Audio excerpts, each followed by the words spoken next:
Hello everybody, welcome back to my channel. I am going over my September budget as well as throwing in my October budget now that it's a week into October, and I didn't do an October budget yet, but really everything is exactly the same as it has been for a long time now, because I'm a firm believer of a steady and consistent budget is a happy budget. I'm glad I'm solidly in a place where my budget looks pretty dang similar month over month. But that being said, October, though, is bringing in the big change. I'm not talking about premenopause, which I thought I was going through a few months ago. We are talking about student loans. Student loan payments are back as of October. So let's real quick take a peek at October. So this is my Google Sheet for October.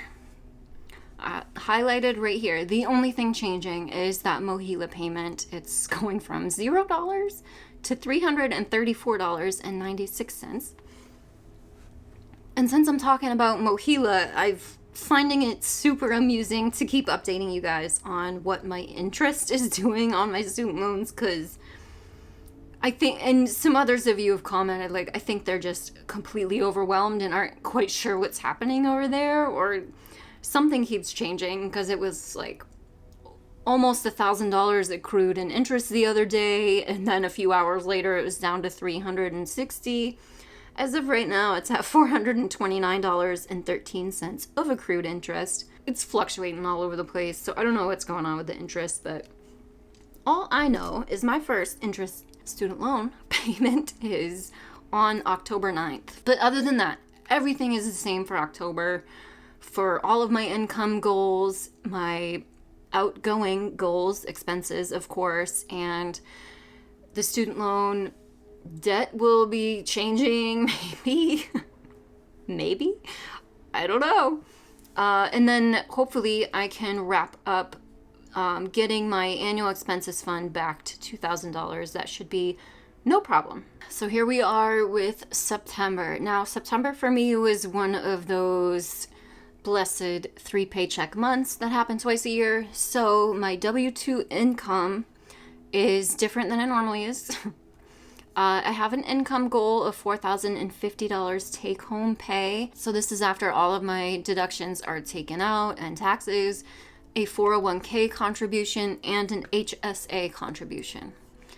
So my actual take home pay was $6,139. My rental income, I always have a goal of $448.70 per month after the mortgage is paid and the property management fee is paid out of the monthly rent.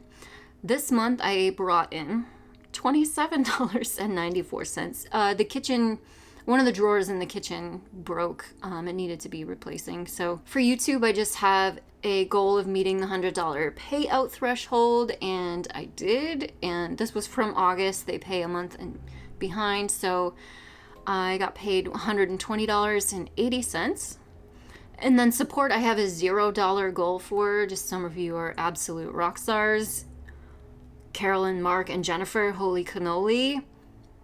You guys, $1,053 from all of you. And I have that broken down by Transfer Tuesday, as you can see right here. Like, look at that. Mark just came in. Boom, right? God bless him. So, really strong income month for me. Now, let's go to the budget. We went over a little bit. That's okay. Rent, $15.25 a month. That's exactly what I paid. Electricity, I had a budget of $128. Is that what it was? No. Where did I get? I think that was last month, so I just left it right around there, but it was only $94.75, and when I say only, I mean, internet, $60, Mohila was $0 for the final time, gym, $15, Netflix, $20, great, food and household, $500 budget, I did go over here, $595.07, not terrible, not great, almost $100 over. I don't love that, but I'm not beating myself up. Sometimes that happens, and it's okay. Gas and car wash, budgeted $200. I went over here too, $229.38. I like to be out and about, seeing things and doing things, and That's what life's about. So I'm not mad about that. Pet supplies, budget $75. I spent $22.75. Invest, I have a goal of $100 every month invested. I actually got to invest $200 this month, $100 of which thanks to you guys. And 2 of those were FundRise referrals. And then I also put $100 of my own money into FundRise as well for a total of $200. I donate $50 every month. It's usually a farm animal sanctuary or an animal rescue of some sort. I kind of flop between those kind of things, but that's where my heart is, so that's what we give money to. And then savings, I had a goal of saving $800. I only saved $700. And now I had a really strong income, and so therefore there should be more saved. But as I've mentioned in previous videos, I am preparing for a move, and I don't know what state I'm moving to, but they have different criteria as far as a deposit and like how much money you need up front to secure an apartment. So, and I'm still house hunting. I know we're all over the map over here, but that's life, options, things happening, whatever. I don't know what's coming at me, but I'm preparing. So basically I'm just keeping that money in my checking account, and that's not where I have any of my emergency fund or sinking fund savings, because I keep those in a high yield savings account, so that money is at least growing a tiny bit. Whereas in my checking account, it's not, but I'm trying to beef that up so I'm ready for that kind of deposit if and when I do find a place to move to. Spending, I have a $300 personal spending goal every month for this year. This I'm counting as material things. I'm not counting experiences and concerts and things like that in this. So I had a goal of $300, but I spent $329.39, and I mean, I bought this chair that I'm like kind of almost blending in with right now that I love. It's gorgeous. I love it. The cats love it. Who cares? Others, $0. This is where I lump things that tend to come up, and I think this is the first time in a very long time where that didn't happen.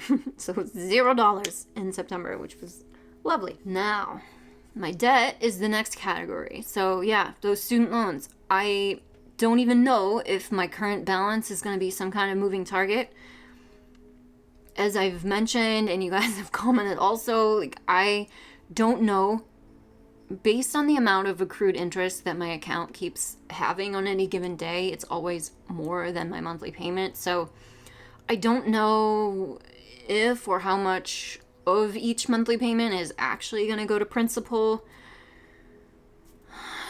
I would hope some. I would guess some. I don't know. Some of you have said otherwise, and you're worried about that too. So we're going to see pretty soon.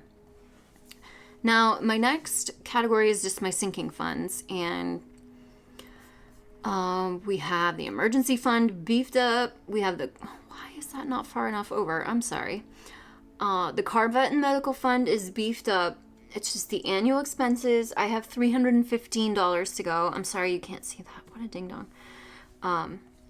But that should be, hopefully, we'll be able to accomplish that in October and get that back where we want it. And then the fund is still at $2,000 as well. Dang it, I really need to travel. There was a point to that. But that's okay. There's a lot going on in the personal life. But that's about it for September. One more huge... Is it huge? It's huge to me. I'm going to put this up here because I am like 1 or 2 paychecks away from a $0 net worth. Maybe positive. We may be brushing into the positive pretty soon.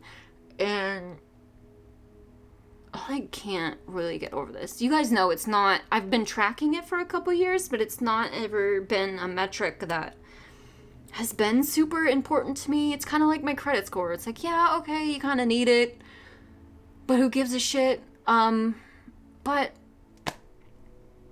it's kind of crazy that despite having almost $180,000 of student loan debt, I have almost a $0 net worth.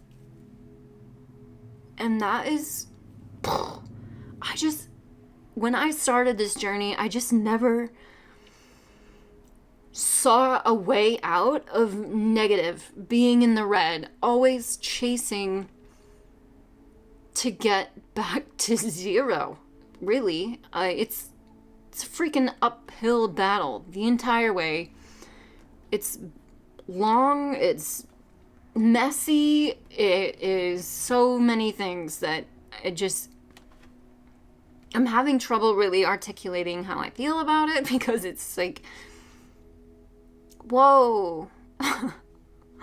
Whoa. And it's interesting. Like, obviously, when you put your financials out there for the entire world to see, scrutinize, weigh in on, everybody wants to put their opinions out there. And there's always going to be someone that's telling you you're doing it wrong, you're investing in the wrong thing, you're putting your money in the wrong places, you're spending it on the wrong things.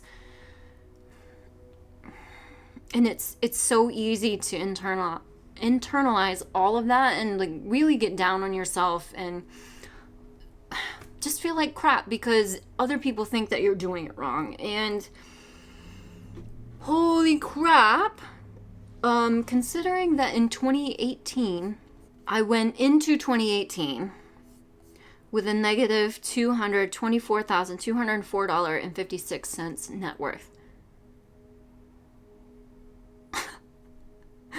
5 years ago. And now we're about to hit zero. You can shit on me all you want, but that's insane. And that's obviously not to you guys. That's to like the trolls that come by and shit, My brain is exploding all over this, and I'm gonna make a whole separate video on it because it's like, it's worth talking about because I'm sick of people interjecting their opinions and making me feel like crap, and that's on me. I need to learn how to better field that and say, you know what, that's your opinion. It has nothing to do with me and my life and my circumstances. But whole video coming on that whole scene, because it's a scene. It's a huge part of all of this is like the mental component. But anyway, thank you guys so much for watching. As always, I appreciate you all so much. So much. And I will see you guys in my next video. Bye.